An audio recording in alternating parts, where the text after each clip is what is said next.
Hello everyone and welcome to my channel Code Cosmos. I am back again with another video which is our chapter 6 of Java beginners course and the topic is operators in Java. So operators एक बहुत ही simple concept है and इसके बारे में ज़्यादा discuss ना करते हुए सीधे इसके डेफिनेशन पे चलते हैं. ठीक है. सो ऑपरेटर्स की डेफिनेशन कहती है कि Java operators are symbols that perform operations on variables and values. They are used to manipulate data and variables in expressions. So operators कुछ नहीं है, कुछ टाइप का सिंबल्स हैं जो कि हमें दो वैल्यूज या मोर देन टू वैल्यूज पे कोई ऑपरेशन परफॉर्म करने के लिए हेल्प करेंगे. Simple as that. ठीक है. अब कुछ डिफरेंट टाइप्स ऑफ ऑपरेटर्स हैं हमारे पास, मतलब वो जो सिंबल्स हैं उन्हें कैटेगराइज करा गया है कुछ कुछ टाइप्स में. ठीक है. तो सबसे पहला टाइप है अरिथमेटिक ऑपरेटर्स, जो कि है मल्टीप्लीकेशन, एडिशन, ये जो बैकस्लैश है this goes for division, minus and then percentage sign is the modulo sign.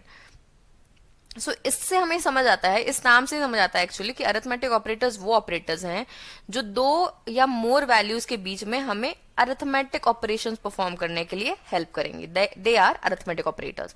इनके बारे में हम डिटेल में जब हम अपना इंटेलिजे पे जाएंगे वहां पे हम डिटेल में हर एक ऑपरेटर को एक एक बार इंप्लीमेंट करके देखेंगे. ठीक है. So don't worry about it.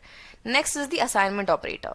Assignment operator कुछ नहीं होता है. असाइनमेंट ऑपरेटर मतलब किसी चीज को कुछ असाइन करवा देना. जो ऑपरेटर हमें इस चीज के लिए हेल्प करता है उसे कहेंगे हम असाइनमेंट ऑपरेटर्स. सो पहला ये है कि इक्वल टू साइन होगा, वही हमें असाइन करने के लिए वैल्यूज हेल्प करता है. राइट. वेरिएबल्स में हम वैल्यूज असाइन जब करते हैं तो हम यूज करते हैं equal to sign. Correct. So that is one of the assignment operators. Plus equal to, minus equal to, multiplication equal to and slash equal to, इन वालों के लिए, इन ऑपरेटर्स के लिए हम जब इंटेलिजे पे जाएंगे तब हम देखते हैं इसे डिटेल में. Relational operators. रिलेशनल ऑपरेटर्स कुछ नहीं, हमें दो पर्टिकुलर वैल्यूज के बीच में कोई रिलेशन निकालना है, अगर कि वो ट्रू है या फॉल्स है, ये समझने के लिए हमें रिलेशन ऑपरेटर्स हेल्प करते हैं. जैसे मेरे पास मैं अगर लिखूं 9 इक्वल टू 9, सो इसका मीनिंग है कि जो लेफ्ट हैंड साइड में 9 है और जो राइट हैंड साइड में 9 है वो दोनों इक्वल है या नहीं है. अगर होंगे तो हमें ट्रू रिटर्न हो जाएगा, अगर नहीं होंगे तो वो फॉल्स रिटर्न हो जाएगा. बल्कि इस सिचुएशन में तो ट्रू ही रिटर्न होगा. राइट. फिर नेक्स्ट है हमारे पास लॉजिकल ऑपरेटर्स. लॉजिकल ऑपरेटर्स हमें, अगर आप लोगों ने थोड़ा कंप्यूटर साइंस सब्जेक्ट पढ़ा होगा तो उसमें हम लॉजिकल ऑपरेटर्स के बारे में डिटेल में पढ़ते हैं, जिसमें एक है एंड ऑपरेटर, एक है और ऑपरेटर एंड एक है नॉट ऑपरेटर. चलिए, अगर आपको इसके बारे में पता भी नहीं है, जब हम इंटेलिजे पे चलेंगे तो मैं थोड़ा बहुत आपको इसके बारे में इन्फॉर्मेशन जरूर दे दूंगी. ठीक है. And on the similar basis we have bitwise operator. इसके लिए भी थोड़ी सी अंडरस्टैंडिंग एक्स्ट्रा लगेगी आपको. बिटवाइज अलजेब्रा थोड़ा इसमें यूज होता है, तो इसके बारे में हम चलो डिटेल में देखते हैं. And these are the types of operators and let's go on the IntelliJ screen and just get into details by the implementation of it. Okay. तो we are back on our IntelliJ coding screen and as we do always हम एक file बना लेंगे, Java class, and let's name it operators. And हमेशा class का नाम start with a capital letter, that's a good practice, and we'll save it. So we have a public class operators created. इसके अंदर हम एक public static void main function बना लेते हैं. द शॉर्टकट अगर psvm बस टाइप करोगे एंड एंटर क्लिक करोगे तो आपका पब्लिक स्टैटिक वॉइड मेन का जो डेफिनेशन है वो ऑलरेडी क्रिएट हो जाता है. ठीक है. अब साइड बाय साइड जो हमने हैंड रिटन नोट्स रखे हैं उन्हें रिफर करते हैं. ठीक है. सबसे पहले आ रहे हैं अरिथमेटिक ऑपरेटर्स. ठीक है. तो चलिए अरिथमेटिक ऑपरेटर्स के बारे में देखेंगे. अब मेरे पास अगर एक वेरिएबल है इंट a इक्वल्स टू 5. ठीक है. इंट b नेक्स्ट अगर मैं लिखूं int result, okay, equals to a plus b, and इसी को हम प्रिंट भी कर देंगे. We'll just print the result. ठीक है. अब इसमें देखिए, सबसे पहले एक वेरिएबल है हमारे पास a जिसमें हमने वैल्यू असाइन करी है 5. एक वेरिएबल है b जिसमें असाइन करी हमने 10. एक अलग वेरिएबल हमने बनाया जिसका नाम है रिजल्ट, जिसमें a प्लस b हमने कराया स्टोर. अब ये जो दो वेरिएबल्स हैं, दो वैल्यूज हैं हमारे पास, उसके बीच में ये जो एडिशन की साइन लग रही है इसे हम कहेंगे ऑपरेटर. ठीक है. स्पेसिफिकली अरिथमेटिक ऑपरेटर, बिकॉज ये एक अरिथमेटिक ऑपरेशन परफॉर्म करने में हमें हेल्प करने वाला है. सो 10 प्लस 5 शुड बी 15. करेक्ट. इसे हम करते हैं रन.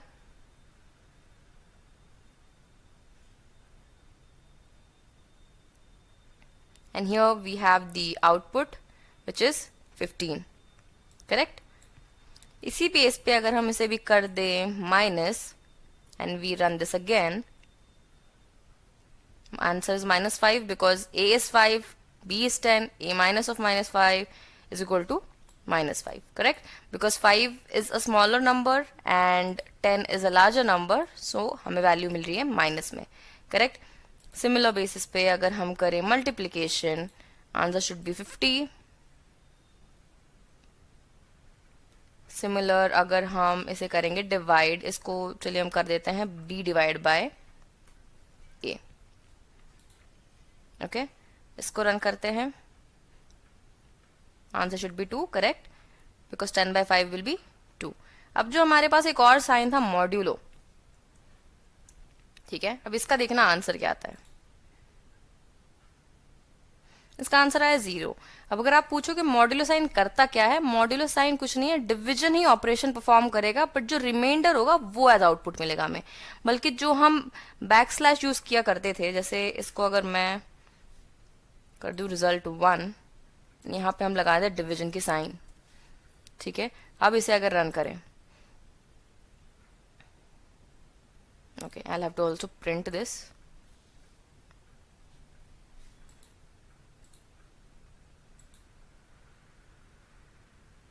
सो पहला आउटपुट हमें मिला 0, सेकेंड आउटपुट में हमें मिला 2, करेक्ट? ये चीज है कि ये दोनों ही जो है ऑपरेशन परफॉर्म करेंगे डिवीजन वाला ही, बट जो ऊपर वाला मॉड्यूलर साइन वाला ऑपरेटर है ये हमें देगा रिमाइंडर, ठीक है, और ये हमें देगा quotient of the division operation, ठीक है. सो यही छोटा सा डिफरेंस है एक मॉड्यूलर साइन में and the backslash sign which we are using for division, ठीक है. सिंपल, जो बैकस्लैश वाली साइन है ये हमें देगा quotient of the division operation and the modular sign is going to give us the remainder of the division operation. Understood?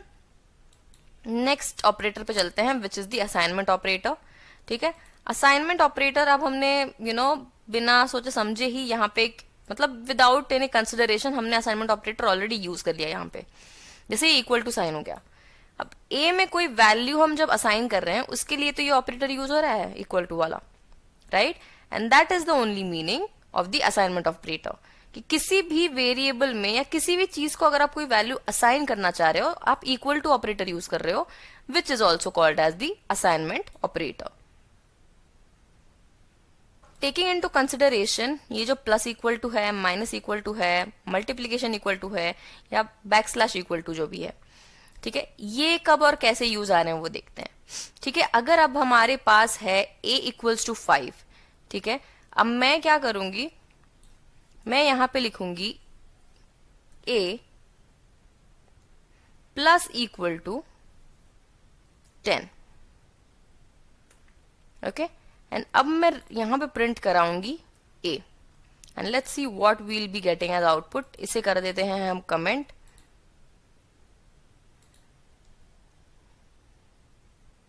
You see what did we get? We get 15 as the output. इसका meaning बस ये है कि a में जो भी value है उसमें प्लस करो 10 एंड जो भी आंसर आता है वो वापस a में असाइन कर दो. बस इतना ही इसका मीनिंग है. Okay, this is simple writing as a equals to a plus 10. इन दोनों का मीनिंग सेम होता है, जस्ट दैट इसका लिखने का एक छोटा सा तरीका है and they both are going to give you the same output. A में यही वैल्यूज असाइन हो जाएंगी, ठीक है. Simply for writing a equals to a plus 10 हम क्या करते हैं, a प्लस इक्वल्स टू 10, ठीक है, कि a में आप पहले प्लस कर दो वैल्यू 10, ठीक है, which is will be 5 plus 10 is 15 and जो भी आंसर आ रहा है उसे आप असाइन कर दो वापस a में. ये इसका मीनिंग है. सिमिलर बेसिस पे minus equal to, multiplication equal to, division equal to, ये सारे भी इसी वे में यूज होंगे, ठीक है. नेक्स्ट है हमारे पास रिलेशनल ऑपरेटर्स. अब रिलेशनल ऑपरेटर्स या इसे हम कंपैरिजन ऑपरेटर्स भी कहते हैं, ये ऑपरेटर्स तब यूज होते हैं जब हमें किसी भी दो वैल्यूज के बीच में एक रिलेशन फाइंड आउट. अब what I mean by finding out the relation between two values, इसे चलिए हम बस निकाल देते हैं जो चीजें हमें नहीं लग रही हैं. अब मैं यहां करूंगी a इक्वल टू b. अब इसका ये मीनिंग है कि ये चेक करना चाह रहा है कि जो a की वैल्यू है क्या वो इक्वल टू b है. अब हमें दिखने से तो ये ऑब्वियसली सेम नहीं है, सो आंसर ये आना चाहिए फॉल्स में. ओके, तो चलिए देखते हैं आंसर आता क्या है. Answer is false because A is not equal to B. अगर सिमिलर बेसिस पे इसमें मैं कर दूं ये एक्सक्लेमेशन मार्क लगा दूं, ये होता है नॉट इक्वल टू साइन, कि अब ये चेक करो कि ए नॉट इक्वल टू बी है क्या, राइट.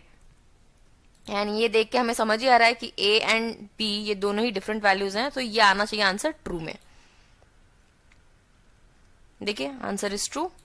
सिमिलरली जो बाकी के वैल्यूज हैं, मतलब बाकी के असाइनमेंट बाकी के रिलेशनल ऑपरेटर्स जो है हमारे पास, ए ग्रेटर देन बी, इसका बताइए. इसका आना चाहिए हमारे पास फॉल्स. फॉल्स आया. लेस देन बी करे तो ये आना चाहिए ट्रू. करेक्ट. अब इसी पे अगर मैं कर दूं लेस देन इक्वल टू,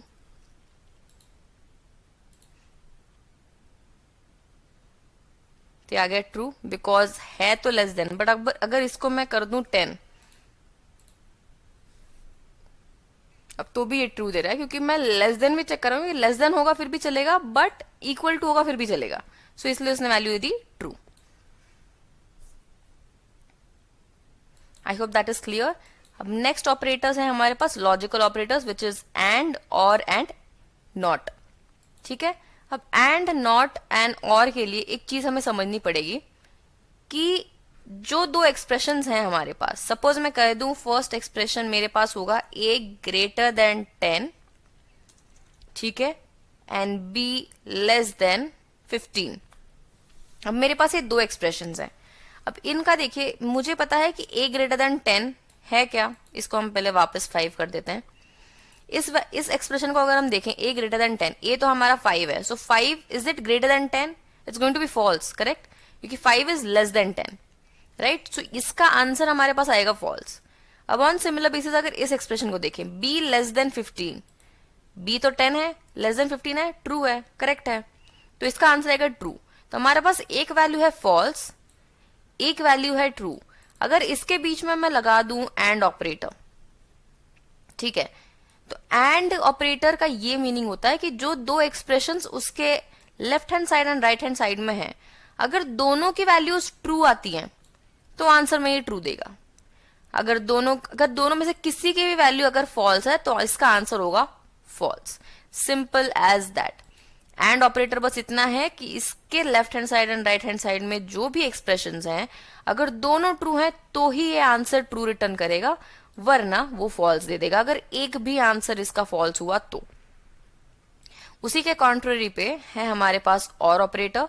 अगर और ऑपरेटर लगाते हैं तो इसका मीनिंग है कि इन दोनों एक्सप्रेशंस में से अगर कोई एक भी एक्सप्रेशन ट्रू है तो इसका वैल्यू होगा ट्रू, और अगर दोनों ही फॉल्स है तभी ये देगा आपको फॉल्स. ठीक है, दोनों ट्रू है तो भी ट्रू देगा, कोई एक ट्रू है तो भी ट्रू देगा, बट अगर दोनों फॉल्स है तभी ये फॉल्स देगा. ठीक है. एंड नॉट ऑपरेटर जो होता है वो हम मोस्टली यूज करते हैं सिंगल एक्सप्रेशंस पे. जैसे मैं यहां पे अब यूज कर लू इसको, यहां पे तो यहां पे मैं लगा दूं नॉट ऑपरेटर. ठीक है. अब इसका मीनिंग है कि इस एक्सप्रेशन को पहले ये इसका आंसर निकालेगा, b is less than 15 which is true. अब इस ट्रू वैल्यू को वो नॉट कर देगा, मतलब कॉम्प्लीमेंट कर देगा, which will be returning as false. मतलब जो भी वैल्यू इस पर्टिकुलर एक्सप्रेशन से रिटर्न होगी उसका अपोजिट वैल्यू ये रिटर्न करेगा, विच इज द नॉट ऑपरेटर. इतना ही सिंपल सा है काम पूरा ये. ठीक है. अब यही चीज अगर हम प्रिंट करके देखें तो हमारे पास दो एक्सप्रेशन होंगी, a ग्रेटर देन 10, ठीक है, and we'll put the and operator, एक और bracket, and we'll say b less than 15. अब वापस हमने देखा था कि a greater than 10 which is going to be a false value, b less than 15 which is going to be true value. दोनों में से एक ही वैल्यू है जो ट्रू है एंड एक फॉल्स है, तो ये आंसर हमें रिटर्न करेगा फॉल्स. Let's check.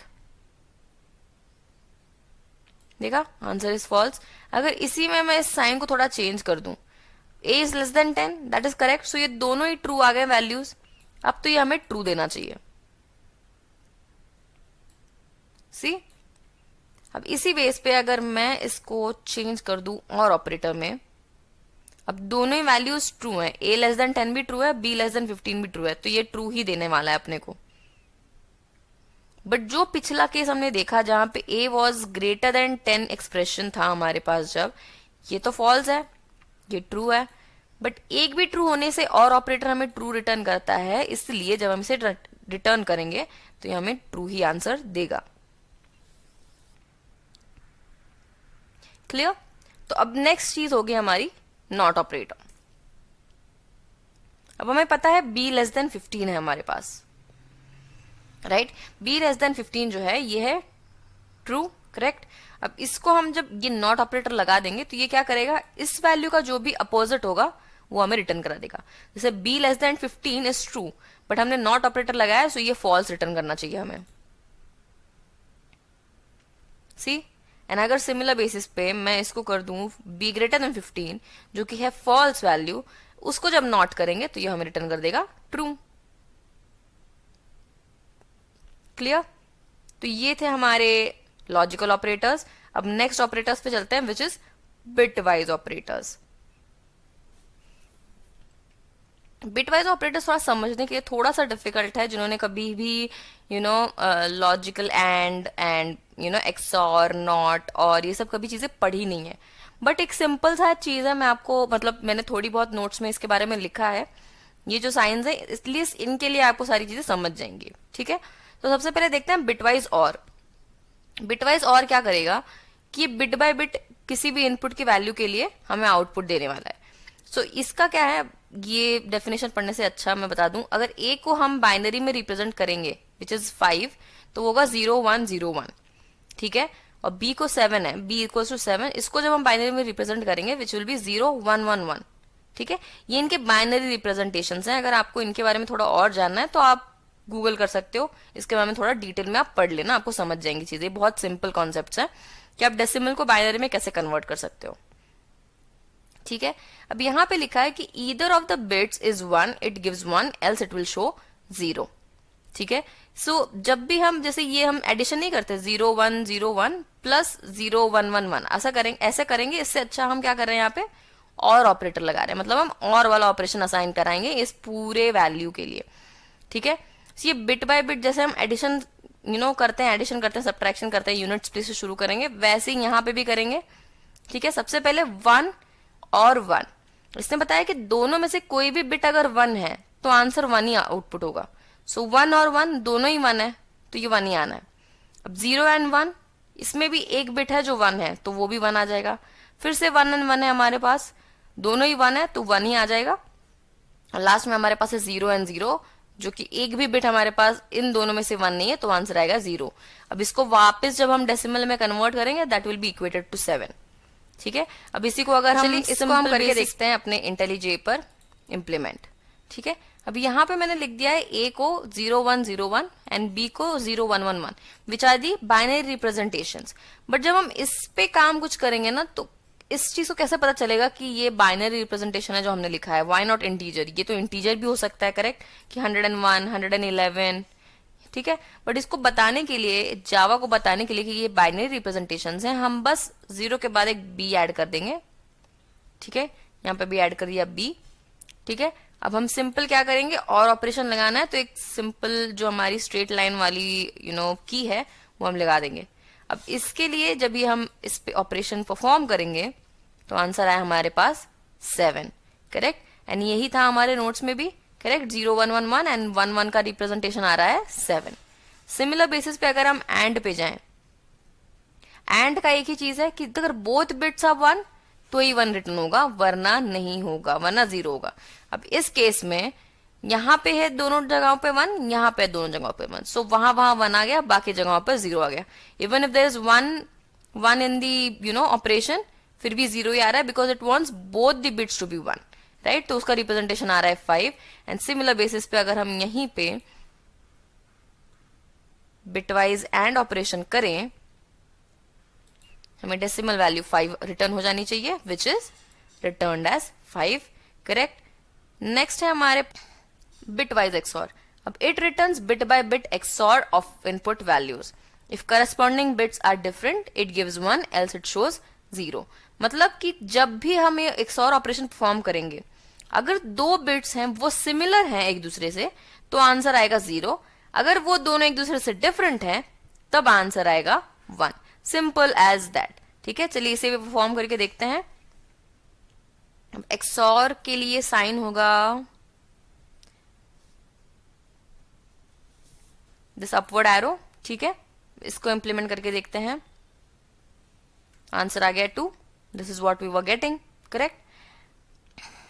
नेक्स्ट है हमारे पास बिटवाइज कॉम्प्लीमेंट. ठीक है, बिटवाइज कॉम्प्लीमेंट क्या करता है? It returns the one's complement of the input values, okay, with all the bits which are inverted from 0 to 1 and 1 to 0. जैसे अब हमारे पास 5 है, सो उसका हर एक बिट जो है वो कन्वर्ट हो जाएगा. अगर 0 होगा तो 1 में हो जाएगा, 1 होगा तो वो 0 में कन्वर्ट हो जाएगा. और जो भी फिर वो वैल्यू आएगा उसका फिर 2's कॉम्प्लीमेंट लिया जाता है. अब ये 2's कॉम्प्लीमेंट, 1 कॉम्प्लीमेंट, ये थोड़ा सा डिटेल हो गया, जान लो. इसके लिए मैं आपको प्रेफर करूंगी कि आप कोई भी एक ऑनलाइन साइट जाके 1's complement and 2's complement के बारे में अच्छे से पढ़ो. आपको बहुत इजीली समझ आ जाएगा. वैसे तो बिटवाइज ऑपरेटर्स होते हैं जो आप अभी के लिए स्किप भी कर सकते हो, क्योंकि ये कॉन्सेप्ट बहुत ही एडवांस लेवल ऑफ क्वेश्चंस में हम यूटिलाइज करते हैं. बट अगर आपको समझना ही है तो बेटर कि आप कहीं पे रिसोर्सेज ढूंढो एंड इसके लिए आप 2's complement and 1's complement को देख लो. ठीक है, बट ऑन सिमिलर बेसिस मैंने यहाँ पे करके रखी है. ए को मैंने जो भी 5 का जो भी इक्विवेलेंट है डेसिमल में वो मैंने असाइन कर दिया है एंड मैंने नेगेशन ए कर दिया. इसको अगर हम इंप्लीमेंट करेंगे तो आंसर आता है -6. 1's कॉम्प्लीमेंट इसका आता है 246. उसको जब हम वापस 2's कॉम्प्लीमेंट करेंगे तो आंसर आएगा हमारे पास -6. ओके, सो यही थे हमारे पास आज के लिए ऑपरेटर्स के लिए जो चैप्टर था हमारा. ठीक है, ये सारे ऑपरेटर्स हमें यूटिलाइज होते हैं. बिटवाइज ऑपरेटर्स हैं जो आप चाहो तो स्किप कर सकते हो. अगर आप पढ़ना चाहो तो I will surely highly recommend you to go and study for it. But बाकी के ऑपरेटर्स आप स्किप नहीं कर सकते, आपको उन्हें पढ़ना है क्योंकि वो यूटिलाइज होंगे. Max of the problem statement जब हम सॉल्व करेंगे उसमें हम वो चीजें यूटिलाइज करने वाले हैं. So I hope you have understood the concepts of operators, and thank you for watching this video. Subscribe my channel. Until then, take care. Bye bye.